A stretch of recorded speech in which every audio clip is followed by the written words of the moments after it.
ভারতের মুসলমান এবং হিন্দু ভাই দুজনকেই মাথায় রাখতে হবে যে তোমাদিকে ধোঁকা কেউ দিচ্ছে। হিন্দু দিকেও ধোঁকা দিচ্ছে মুসলমান নেতারা, মুসলমান দিকে ধোঁকা দিচ্ছে হিন্দু নেতারা। কি করে? তোমার ধর্ম অনুষ্ঠানে সে আসছে দিয়ে বলছে আমি তোমাকে ভালোবাসি, তোমার ধর্ম অনুষ্ঠান ভালো লাগে। আর তার ধর্ম অনুষ্ঠানে একজন মুসলিম নেতা যাচ্ছে আর বলছে আমি তোমার ঠাকুরকে ভালোবাসি, তোমারটাকে ভালোবাসি। কিন্তু দুটো হারামখুরি নেমো খারাপ, তাদেরকে মুসলমান বলাই যাবে না, বললেই পাপ হবে। আমাদের সমাজের কিছু লোক আছে, আপনারা বিশ্বাস করবেন না, আমার কাছে অনেকগুলো প্রুফ আছে, অনেকজনের গায়ে লাগে আমাদের কথা, বিশেষ করে আমার কথাগুলো গায়ে লাগে, কাঁটার মতো ফুটবে, কিন্তু কথাগুলো প্রচুর হক কথা, বাস্তব কথা। আজকে একটা হক কথা আপনাদেরকে শুনিয়ে দিই, আপনারা বুঝতে পারবেন যে মুসলমান কোন নীতির ওপরে আছে আর কোনটা চাই। আমি এক্ষুনি এক জায়গায় দুয়ার মজলিস করলাম, দুয়ার মজলিস একটা গ্রামে। তো জিজ্ঞেস করলাম আপনাদের গ্রামে মুসল্লি কটা আছে? বলে হুজুর তিনটে। কটা বললে? তিনজন মুসল্লি। ফজরে হয়তো ইমাম একাই নামাজ পড়ে, কিংবা কোনোদিন কোনোদিন হয়তো দু তিনটে আসে, অথচ মজমায় অতগুলো লোক টুপি দিয়ে বসেছে। দেখুন মসজিদের যে খোরাক, মসজিদের যে খোরাকটা, খোরাক মানে বুঝেন খাবার, সেটা কিন্তু হচ্ছে মুক্তাদি মুসল্লি, ঠিক কি না? কথা বলে। মসজিদ তৈরি করাটা বড় কথা নয়, আপনি টাকা দিয়ে দিলেন, মার্বেল দিয়ে দিলেন, এসি দিয়ে দিলেন, মসজিদ বনে গেল, মসজিদ তৈরি হয়ে গেল, আর নামাজ কেউ পড়লো না, এতে কোনো লাভ হবে? কিছুই লাভ নেই। তো মুসলমান শুধু নামটা রেখে দিলে মুসলমান হওয়া যায় না। আমাদের দেশে কিছু এমন নামকে ওয়াস্তে মুসলমান আছে, তারা দামি লোক, তারা পপুলারিটি হাসিল করেছে, তাদেরকে সমাজের লোক মুসলমান বলেই জানে, অথচ তাদেরকে মুসলমান বললে পাপ হবে। এক নম্বরই নাম যদি মুসলিম হয়, আর যাই হোক তার যদি আখলাক চরিত্র মুশরিকের মতো হয়, তাকে মুসলমান বলা হারগিজ যাবে না। যত দামি ফ্যামিলি হোক, যত স্ট্যান্ডার্ডই হোক, তাতে রাজা বাদশার ফ্যামিলি হোক, তাকে মুসলমান বলা মোটেই যাবে না। যেমন আপনাকে বলে দিই, আমাদের দেশের কয়েকটা বলিউডের ফ্যামিলি আছে, খান পরিবার। আমির খানকে দেখেছি উমরা করতে গিয়েছিল, শাহরুখ খানকে দেখেছি উমরা করতে গিয়েছিল। যাই হোক, তারা পাসপোর্ট পেয়েছে, ভিসা পেয়েছে, খালি মুসলিম নামটা থাকার কারণে, ঠিক কিনা? কথা বলে। তার জন্য সরকার তাদেরকে ভিসা দিয়েছে। আর দ্বিতীয় নম্বর দামি লোক, ভারতের একজন নামি দামি লোক, কিন্তু আল্লাহর কসম আল্লাহর কাছে নয়, দিনের কাছে নয়, আমাদের মতো মৌলবীর কাছে দামি নয়, নিকৃষ্ট। যেহেতু সালমান খানের পরিবারের যে সম্পর্ক, সেটা হচ্ছে মুশরিকের সঙ্গে সম্পর্ক। কেন? তার বাড়িতে গণেশের উপাসনা হয়, সে মুশরিক। আল্লাহর কাছে পৃথিবীতে যতগুলো পাপ আছে, সব থেকে বড় পাপ হচ্ছে শিরকের পাপ। আল্লাহর আসনে কেউ কি বসানো, আল্লাহর জায়গায় কেউ কি বসিয়ে দেওয়া, আল্লাহ ছাড়া অপরকে বিশ্বাস করা, এটার নাম হচ্ছে কি? শিরক। আর এই গুনাহ কেউ যদি নিজে থেকে করে, আল্লাহ এই পাপ কখনো ক্ষমা করবেন না। তারা জানে না, জানে না, তারা সব জানে, জ্ঞান আছে, খানা খায়, সব করে, আর এটা বুঝে না যে আমি যেটা করছি এটা শিরক। অবশ্যই বুঝে। কেন? কারোর মন রাখার জন্য। আমি কালকের জলসাই বলেছি যে মুসলমান, কালকে বাঁকুড়ায় ছিলাম, ভারতের মুসলমান এবং হিন্দু ভাই দুজনকেই মাথায় রাখতে হবে যে তোমাদিকে ধোঁকা কেউ দিচ্ছে। হিন্দু দিকেও ধোঁকা দিচ্ছে মুসলমান নেতারা, মুসলমান দিকে ধোঁকা দিচ্ছে হিন্দু নেতারা। কি করে? তোমার ধর্ম অনুষ্ঠানে সে আসছে দিয়ে বলছে আমি তোমাকে ভালোবাসি, তোমার ধর্ম অনুষ্ঠান ভালো লাগে। আর তার ধর্ম অনুষ্ঠানে একজন মুসলিম নেতা যাচ্ছে আর বলছে আমি তোমার ঠাকুরকে ভালোবাসি, তোমারটাকে ভালোবাসি। কিন্তু দুটো হারামখুরি নেমো খারাপ, ই না ওকে ভালোবাসে, না ও ওকে ভালোবাসে। কাকে ভালোবাসে? মাত্র তোমার একটা ভোটকে ভালোবাসে, তোমার ভোট ব্যাংককে ভালোবাসে। তাইলে ধর্ম নিয়ে খেলা করো না। তুমি মানুষের উন্নয়ন করো, মানুষকে কাজ দেখাও, মানুষ তোমাকে ভোট দিবে। তুমি কাজের দ্বারা ভোট চাও, তুমি তোমার ব্যবহারের দ্বারা ভোট চাও, তুমি মানুষের খিদমতে ভোট চাও, কিন্তু ধর্মের নামে ভোট চাওয়ার কারণে ভারতবর্ষর মুসলমান হিন্দু সকলের জীবন পণ্য হতে চলেছে। ওই জন্য তো আজকে ইসলামকে নিয়ে খেলা করা হচ্ছে। আমি কোরআন শোনাবো আপনাদেরকে, কয়েকটা আয়াত শোনাবো, আপনাদের চোখ খুলবে। সূরা বাকারার 3 পৃষ্ঠায় আমার আল্লাহ রাব্বুল আলামিন আলোচনা করলেন রাসূলের সঙ্গে। ওয়াইজা লাকুল্লাযীনা আমানু ক্বালু আমান্না ওয়াইদা খালাউ ইলা শায়াতিনহিম ক্বালু ইন্না মাআকুম ইন্নামা নাহনু মুস্তাহজিউন।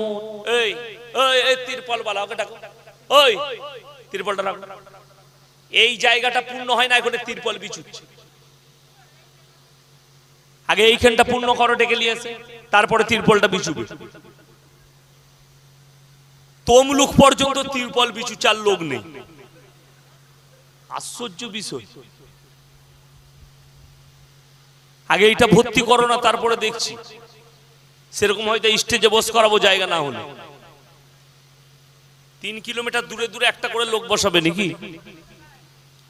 وَإِذَا لَقُوا الَّذِينَ آمَنُوا قَالُوا آمَنَّا وَإِذَا خَلَوْا إِلَى شَيَاطِينِهِمْ قَالُوا إِنَّا مَعَكُمْ إِنَّمَا نَحْنُ مُسْتَهْزِئُونَ। হে আমার বিশ্বনবী, বেঈমান কাফেররা মুনাফিকরা যখন তোমার দস্তরখানে বসে, তোমার পাশে বসে, তখন বলে আল্লাহকে ভালোবাসি, দ্বীনকে ভালোবাসি। এবং তারা যখন পেছনে যায়, তারা বলে আমরা তো শুধু আল্লাহর সঙ্গে মজাক করতে গিয়েছিলাম। আমার আল্লাহ উত্তর দিচ্ছেন, আল্লাহু ইস্তাহজিউ বিহিম ওয়া ইয়ামুদ্দুহুম ফি তুগয়ানিহিম ইয়ামাহুন। হে আমার বিশ্বনবী, তুমি ওই সমস্ত নেমক হারামকে শুনিয়ে দাও, তারা আমাকে ধোঁকা দেয়নি, আমি আল্লাহ তাদেরকে ধোঁকা দিয়েছি, তাদেরকে আমি আল্লাহ ঈমান দান করিনি। জোরে বলুন সুবহানাল্লাহ। তোমরা কি আমার আল্লাহকে ধোঁকা দিবে? আল্লাহ ধোঁকা দিয়েছে, তোমাকে ঈমান দেয় নাই, তুমি নেমক হারাম। ওই জন্য আমার ভাই, দ্বীনকে নিয়ে খেলা করো না। এই যুগে বর্তমানে মুসলমানের যতগুলো বড় বড় দুশ্মন পয়দা হয়েছে, সব মুসলমান ঘরে জন্ম নিয়েছে, একটা অমুসলিম ঘরে নয়। তসলিমা নাসরিনের জন্ম হয়েছে মুসলিম ঘরে, জাস্টিস ইনায়েতুল্লাহর জন্ম হয়েছে মুসলিম ঘরে, ওয়াসিম রিজভির জন্ম হয়েছে মুসলিম ঘরে। 4 দিন আগে মারা গেছে তারেক ফাতেহি, এই হারামখোরের আওলাদু জন্ম নিয়েছে মুসলিম ঘরে, নাম রেখেছে মুসলমান, কিন্তু এর আখলাক আর চরিত্র শুনেলেন, এত অ্যাটাক করেছে, এমন কি ইসলামকে ক্যান্সার বলেছে, সমাজের ক্যান্সার বলেছে। ইসলাম হচ্ছে সমাজের ক্যান্সার। জোরে বলুন নাউজুবিল্লাহ। এত বড় কথা বলেছে। সে মারা গেছে, একজন দেখছি কমেন্টে লিখেছে ইন্না লিল্লাহি ওয়া ইন্না ইলাইহি রাজিউন। আমি চিন্তা করলাম এই হারামখোরটা আবার কোথাকার? যে লিখেছে তার থেকে বড় হারামখোর কেউ আছে? ইন্না লিল্লাহ পড়া যায় মুমিনের জন্য। কার জন্য পড়া যায়? তাড়াতাড়ি বলুন। মুমিনের জন্য, কখনো বেঈমান আর নাস্তিকের জন্য ইন্না লিল্লাহ পড়া যায় না। ইন্না লিল্লাহ যদি পড়তে হয়, তোমার কাছে প্রত্যাবর্তন করতে হবে। দোয়া সবাই গেঁথে নেন বিবেকে এবং দিমাগে এবং দিলেতে গেঁথে নেন। দোয়া একমাত্র মুমিনের জন্য হয়, বেঈমান কাফেরের জন্য দোয়া হয়। দোয়া হবে বেঈমান কাফেরের জন্য দুটো দোয়া কমন করবেন, সকলে জোরে বলুন ইনশাআল্লাহ। কি? একটা হচ্ছে আল্লাহ তুমি তার তকদিরে ইসলাম থাকলে ইসলামে কবুল করো, তা না হলে পৃথিবীর মানচিত্র থেকে মুছে দাও। এই দুটো দোয়া আপনি করতে পারবেন, এই দুটো দোয়া। তবে আমি বলে দিই আমার ভাই, আমাকে কালকে একজন ভদ্র মহিলা ফোন করেছে, হুজুর আমি বারাকপুর থেকে বলছি, আমি ব্রাহ্মণ ঘরের মেয়ে, আপনার খুব ভক্ত, আপনার জলসা শুনি। আমি তাকে দোয়া দিলাম, আল্লাহ তোমাকে ইসলামের জন্য কবুল করুক। জোরে বলুন আল্লাহুম্মা আমিন। আমার ভাই, মুসলমান সত্যিকারী আল্লাহর কসম যদি ইসলামের উপরে টিকে যায়, পৃথিবীর বেঈমান কাফেরের চাকা তার উপর দিকে আমার আল্লাহ ঘুরিয়ে দেবে। এটা আমার আল্লাহ দেখিয়েছেন। যাদের বিশ্বাস নেই তারা কোরআনকে জিজ্ঞেস করো। আল্লাহর কসমে কোরআনকে যখন জিজ্ঞেস করবে, কোরআন তুমি কোথা থেকে এলে, তুমি কোথায় ছিলে, কোরআন উত্তর দেবে আমাকে আল্লাহ পাঠিয়েছে। মানুষের নয়, পৃথিবীর মানুষের উপকারার্থে। শুধু মানুষের নয়, পৃথিবীর মানুষের উপকারার্থে। আমি ছিলাম ফি লাউহিম মাহফুজ, আমি লাউহে মাহফুজের মধ্যে হেফাজতে ছিলাম। আল্লাহ নবীর উপরে অবতীর্ণ করেছে উম্মতে মুহাম্মাদীর উপরে। গোটা বিশ্বের মানুষের জন্য উপকারার্থে আল্লাহ কোরআনকে পাঠালেন। শুধু তাই নয়, আল্লাহর হাবিব সাল্লাল্লাহু আলাইহি সাল্লামকে বললেন, হে আমার নবী, আমি তোমাকে কোরআন দান করলাম, কোরআনকে জিজ্ঞেস করো। আমার আল্লাহ রাব্বুল আলামিন কোরআনে নবীজিকে বললেন, হে নবী, আলিফ লাম রা কিতাবুন আনজালনাহু ইলাইকা লিতুখরিজান নাস মিনাজ যুলুমাতি ইলান নূর। হে আমার বিশ্ব নবী, আমি তোমাকে কোরআন দান করিলাম, মানুষকে তুমি অন্ধকার জগৎ থেকে আলোর পথটা দেখাবে। জোরে বলুন সুবহানাল্লাহ। মানুষকে অন্ধকার জগতে যারা ঢুকে আছে তাদেরকে খালি আলোর পথটা দেখিয়ে দেবে। আলিফ লাম রা কিতাবুন আনজালনাহু ইলাইকা লিতুখরিজান নাস মিনাজ যুলুমাতি ইলান নূর। তাদেরকে আলোর পথটা দেখিয়ে দাও, আমি তোমাকে কোরআন দান করলাম।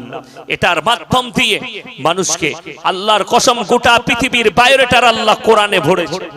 যাদের মনে মনে হচ্ছে এত বড় বড় পাপ আসছে দুনিয়ার বুকে, এত বড় বড় গুনাহ বেড়ে যাচ্ছে, সত্যিকারই বলছি, আল্লাহর কসম, তুমি উলামাদের সংস্পর্শে এসো, কোরআনের সংস্পর্শে এসো। পৃথিবীর প্রত্যেকটা পাপ, কিয়ামতের সকাল পর্যন্ত যতগুলো পাপ আসবে, প্রত্যেকটা পাপকে ট্যাকেল দিবার জন্য কোরআন রেডি আছে। জোরে বলুন সুবহানাল্লাহ। খালি মুসলমানকে মেনে নিতে হবে। কিন্তু জানেন, মুসলমানদের পেছনে কিয়ামত যত এগিয়ে আসবে তত বেঈমানদের জাল কাজে লাগবে। তারা যে জাল বিছাচ্ছে সেই জালে একের পর এক মুসলিম ফেসে যাবে, একের পর এক মুসলমান সেই জালের চক্রে ঢুকে যাবে, তাকে কেউ বাঁচাতে পারবে না। আপনারা এমন জালে ফাঁসছেন যে জাল থেকে বেরোনো, উদ্ধার হওয়া খুব মুশকিল আছে। দেখবেন উড়ো ফাঁদি বলে একটা জাল আছে। উড়ো ফাঁদি জানেন? উড়ো ফাঁদি বলে, সেটাকে আপনাদের কি বলে জানেন? আমাদের দেশে উড়ো ফাঁদি বলে। রাতের বেলায় দেয় যারা মাছ চুরি করে, একটা মাছও বাদ যাবে না, সব মাছ তার মধ্যে চলে আসে, সেই জালটা দিবে। এইরকম উড়ো ফাঁদি এড়ে দিয়েছে আপনার প্রতি, একটা মুসলমানও বাদ যাবে না। তা না হলে বলি, কষ্ট কোথায় জানেন? মুসলমান টিভিতে দেখলাম রমজানুল মুবারকের মাসে বিভিন্ন জায়গায় মাদ্রাসার আদায় করেছি, সময় পাইনি, মাদ্রাসার কালেকশনে থেকেছি, খালি খবরে চোখ রেখেছি। ভারতে কোথায় কি হচ্ছে, রাজ্যে কোথায় কি হচ্ছে, খবরের উপরে চোখ রেখেছি। রমজানুল মুবারকের মাসে আমাদের দেশের হিন্দু ভাইদের একটা পরব গুজরে গেছে, যেটার নাম হচ্ছে রামনবমী। বিভিন্ন জায়গায় বিচ্ছিন্নভাবে কিছু অশান্তি হয়েছে, আমাদের নজরে পড়েছে। কষ্ট ওই জায়গায় নাই, কিছু অশুভ লোক, মুসলিমদের হোক আর অমুসলিমদের হোক, তারা দাঙ্গা ফাসাদ করেছে। আল্লাহ তাদেরকে হেফাজত করুন। আমার বলার উদ্দেশ্য একটাই, আজকে ভারতের মুসলমানরা, আমার রাজ্যের মুসলমান ভাইরা অভিযোগ করছে, আমার গ্রামের, আমার এলাকার হিন্দু ভাইরা রামনবমীর মিছিল নিয়ে গেছে মসজিদের পাশ দিয়ে, ঢোল ঢাক বাজিয়ে, ডিজে বাজিয়ে। তোমার কষ্ট হয়েছে, মানলাম, 1 মিনিটের লেগে সেটা ভুল। তোমার মসজিদের সামনে দাঁড়িয়ে জয় শ্রীরামের স্লোগান দিয়েছে, 1 মিনিটের লেগে বুঝলাম সেটা ভুল। সে না জানতে করেছে, না সেই হিন্দু ভাইটার দিমাগে আছে আল্লাহকে চিনে, না তে কোরআনকে চিনে, না আমার রসুলকে চিনে, না রসুলের অকাত জানে, না কোরআন সম্পর্কে তার জ্ঞান আছে। অজ্ঞাত অবস্থায় সে পাপ করেছে, হিংসার বশে রেখে সে পাপ করেছে। কিন্তু অবাক লাগে, ঈদের দিনে মুসলমান বিভিন্ন জায়গায় ডিজে বক্স বাজিয়েছে, সেটার বেলায় জায়েজ। তোমার মসজিদের পাশে আমি প্রমাণ দেব, হাওড়া ডিস্ট্রিক্টে আমার বর্তমানে বহু জায়গায় মুসলমানদের ছেলেরা ডিজে বক্স বাজিয়েছে। এটা কি করে জায়েজ পেলে? এই ছেলেগুলো কার? এই আওলাদগুলো কোথায় জন্ম নিলে? যারা মসজিদের পাশে। শুধু তাই নয়, আরো শুনেন, আমার বর্তমান জেলায় ঈদ উপলক্ষে বুগি বুগি ড্যান্স, ঈদ উপলক্ষে ফাংশন, এটা মুসলমানরা করেছে। আপনি কাকে গালি দিচ্ছেন? ওই জন্য আল্লামা ইকবাল লিখেছে, ইস ঘর কো আগ লাগি ঘর কি চিরাগ সে। মুসলমান, তোমরা নিজেদের ঘরে নিজেরা আগুন ধরিয়েছো। তোমার বেলায় ঈদের দিনে গান বাজানো জায়েজ, আর একটা অমুসলিম ভাই তার পরবে গান বাজিয়ে মসজিদের সামনে দিয়ে গেলে পাপ আর গুনাহ, আর থানায় অভিযোগ দায়ের করবে, প্রশাসনের কাছে অভিযোগ দায়ের করবে। আর ঈদের দিনে তোমার ঘরের সন্তানরা মসজিদের পাশে আজানের সময় ডিজে বাজিয়েছে, তার বিরুদ্ধে একবার অভিযোগ করলে না, তার বিরুদ্ধে বললে না? তুমি আল্লাহকে ভয় করো না কাকে? আমার মুসলমান ভাই, আমাদের দেশের একটা অশুভ মেয়ে নবীজি সম্পর্কে কুরুচিকর মন্তব্য করেছিল, তার বিরুদ্ধে গোটা বিশ্ব আন্দোলন হয়েছে। হাওড়া, হুগলি, মেদিনীপুর থেকে শুরু করে বহু মৌলবি আন্দোলন করেছে। বড় কষ্ট লাগে কোথায় জানে? আমি ওই সময় মুম্বাই সফরে ছিলাম, মুম্বাই সফরে আছি, ফজরের নামাজ পড়ে একটা হোটেলে চা খেতে বসেছি। আমার এক বন্ধু একটা হোয়াটসঅ্যাপে পোস্ট পাঠালো, বললো ভাই একটু খুলে দেখুন। খুলে দেখলাম ফেসবুকে জমিয়তে উলামায়ে হিন্দের গ্রুপ থেকে ছাড়া হয়েছে, আমার আর আমার আব্বাজির ফটো দিয়েছে, আর একটা গাইমুখো হইলে মানে পাঁঠা মৌলবি, সে কি লিখেছে জানে? এই দুটো বাপ বেটাকে কোনো প্রতিবাদ সবাই খুঁজে পাওয়া যায়, এই দুটো মৌলবিকে বাপ আর বেটাকে কোনো প্রতিবাদ সবাই খুঁজে পাওয়া যায়। আমি খোঁজ নিলাম সে কোন মাদ্রাসায় পড়ায়, তার মাদ্রাসার ঠিকানা বার করেছি। আমি একটাই জিনিস ভেবেছি যে এইরকম গন্ড মূর্খ পাঁঠা মৌলবির দ্বারা কখনো ছাত্র তৈরি হতে পারে না, যারা এই ধরনের ভাষা বলে। আমি সেই পাঁঠা মৌলবিটাকে খুঁজছি এখনো। নূপুর শর্মার বিরুদ্ধে আন্দোলন করতে নেমেছিলে রাস্তায়, আর আমাদের বাপ বেটার নামে পোস্ট করেছিলে। তোমার রাজ্যের একজন মন্ত্রী বিশ্বকর্মার পায়ের নিচে আল্লাহু লেখে পুজো করেছে, তার বিরুদ্ধে পাঁঠা মৌলবিগুলো গেল কোথায়? এখন আন্দোলনে নামলো না। বড় কষ্ট লাগে, দুঃখ লাগে। আমি রাজনৈতিক বক্তা নয়, আমাকে যে ছেড়খামি করে তাকে বাঁশ দিতে আমি ছাড়ি না। যারা মনে করছেন রাস্তায় নেমে পথ অবরোধ করে আন্দোলন করে এটার নাম হচ্ছে নবীজির মহব্বত, তারা শোনো, আমার নবীজির উম্মত হতে পারে না। মুসলমান ছেলেরা হাওড়ায় আন্দোলনের নাম করে নূপুর শর্মার বিরুদ্ধে পার্টি অফিস ভাঙচুর করেছে, ঘর ভাঙচুর করেছে, দোকান ভাঙচুর করেছে।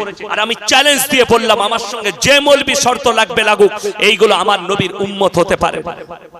এগুলো একটাও আমার নবীজির উম্মত নয়। কলকাতায় মুসলমানরা আন্দোলন করেছে 8 থেকে 9 ঘন্টা।